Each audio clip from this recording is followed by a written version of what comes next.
Pros, save more on the materials you need to get the job done inside and out at Lowe's. Right now, get 10% off in-stock Trex Naturals decking, now available in more styles. Plus, get 15% off select custom entry, interior, and storm doors. Then, we'll deliver it all straight to your job site to help keep your jobs moving. Get the brands pros trust, priced right, and ready when you need them. Our best lineup is here at Lowe's. Valid through 5/27. While supplies last. Selection varies by location. 911, what's the nature of your emergency?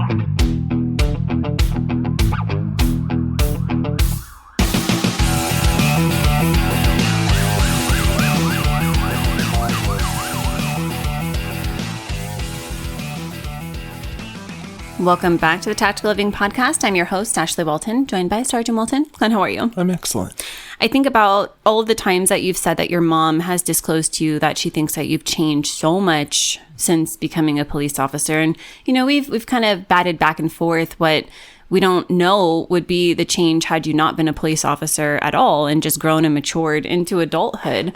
And something that I don't think that the academy actually prepares you for is, you know, they do a great job at preparing you for the law and for the work, but not fully preparing you for what the job does to your mind or to your relationships or your worldview, even your sense of self in those first critical years.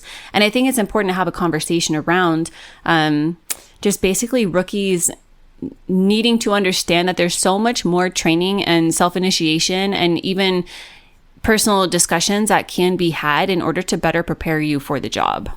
And I think foundationally, when you start setting up, especially when it comes to your relationships, you start setting up, this is what was brought forward to me as these are the changes that could be occurring.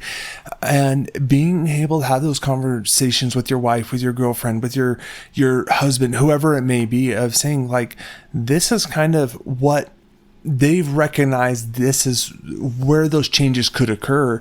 But not only that, it's recognizing it. It's because it's hard when you're living that situation, recognizing it within yourself. Yeah, the psychological concepts we're going to talk about today is occupational socialization and identity shock. And for occupational socialization, it's a process through which a new employee is going to be able to learn their values, the norms, the behaviors that are expected within any professional culture. But for first responders, the process is accelerated and it's intense. And rookies are expected to adapt really quickly and to absorb trauma without showing it and to conform to the culture that's often prioritized when it comes to toughness and overprocessing the situation. And so it's something like, here's a really good example of being able to look at it. Like, I've seen so many trainees come through and when they come into our department, they're kind of I'm a registered Democrat and this is where my values are. This is what I stand for. And that's their kind of lead up during their training phase. You talk to them a year or two later, they're like, yeah, that was stupid how I was thinking of this because of, and they give whatever you fill in the blank there. And I'm not saying that's the case with everyone. It's because that's been their guidance all the way up until that point. And then they start seeing like the truths in the world and the realities of ultimately the cause and effect with everything and those decisions that not only they make, but the members of the public make. I love that you brought up that example because it's a perfect example of how identity shock plays out when you start to experience the reality of the role or just the reality of life, especially if you're a new officer and maybe you have those perceived and very false values passed down from your parents or maybe the education that you received or lack thereof, and that's what leads you into thinking that way. And then you have exposure to the reality of how those laws or those politics actually play out in the day-to-day world, and then you start to realize like, oh shit, like I had it wrong the entire time and so did all of these other people.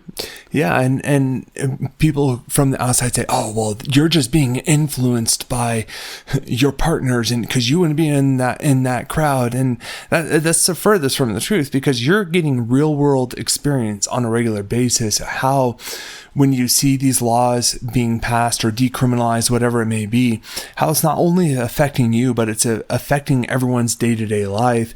And it's not aligning with your values and goals of what you're choosing to. And I think over time, those values do change. And it's not saying that I'm going from I'm a good guy to I'm a bad guy. It's more so of your values are shifting because of the educational side of learning different aspects of life. A few ways that we see rookies actually being completely unprepared for the job as a first responder is that a lot of the times they'll feel blindsided by the emotional weight of early calls, or they have pressure to appear like they're unaffected, but internally they're struggling. Maybe they have confusion about whether they're feeling this way and whether or not it's normal. They might absorb the cultural norms around silence and toughness without even questioning them, or they might lose parts of their pre-job identity faster than they even expected to. And a lot of the times that's pointed out by other people. As I'm sitting here, I'm thinking of this, like going back to the early stages of my career. And I remember my first couple of years on, I kept count of how many homicides I had gone to, how many shootings I had gone to. And because those are those traumatic type incidents that you're witnessing, you're bearing witness to, and what you're exposing yourself to. And then over time, I couldn't tell you how many I've been to, because you get to a certain point, you've changed to where you're not keeping track of anything. There's not a tally sheet. There's not a score sheet you're trying to keep track of. And I think if you are, it's being able to not try to keep that score or tally associated to anything. It's being able to just embrace that situation. And the biggest thing, and we've talked about this before, is these situations are not about you. I see a lot of things that I think rookies are never warned about. And the first is that the job gets inside of you faster than you expect. And you do not leave it at the station in the beginning. It just becomes home. It comes home with you from day one and from the beginning, because you don't have that experience yet, and you don't have that emotional training to be able to separate the two. And I think another thing is people get excited. Oh, you're a cop. Have you shot somebody? And they start asking all these stories. So like, especially leading up throughout your early ages in your career, you're sharing those stories, you're talking about these instances, whether good, bad, or ugly. And you're seeing this genuine excitement from people, and you like sharing that stuff with them. And over time you're like, yeah, I've seen stuff like that, or yes, I've done this. And you're not going as in depth as you once would. Yeah. And I think the culture will shape you before you know that it's even happening. And silence and toughness starts to become habits before they become choices. And your relationships outside of the job are going to start to feel a little bit different. When you start having these changes within your belief system, within your kind of how you're setting yourself up emotionally going throughout your career, you're not only doing that to protect yourself, but to protect others, to protect your family. You're going to have those shifts in your perspective leading out through your career based on those individual experiences. And something else that rookies are never warned about that I think is truly a rookie mistake, no matter where you're at in your career, is that asking for help is going to feel like a career risk before it feels like self-care. And that's where I think we fail one another. And we spoke about this in a few episodes ago. It's not having this foundational conversation on a regular basis and always waiting till that problem exists instead of leading up to, okay, we've been formatting everything up to this point. So now you have those tools, you have those resources. How can we help? I think that one thing every rookie needs to hear before it's too late is that what you're feeling right now is normal, and to learn to name whatever that thing is, and processing it from the beginning is going to change everything that comes after.